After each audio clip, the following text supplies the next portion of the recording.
தங்கச்சினா அவ்வளோ பாசமா?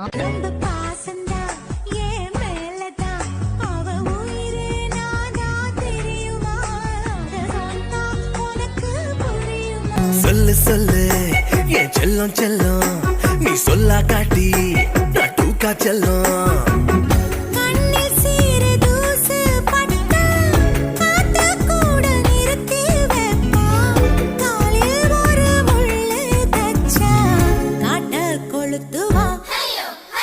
தெரியாம பார்த்து புட்டேன் பொண்ண தெரிஞ்சேதான் மாட்டிக்கிட்ட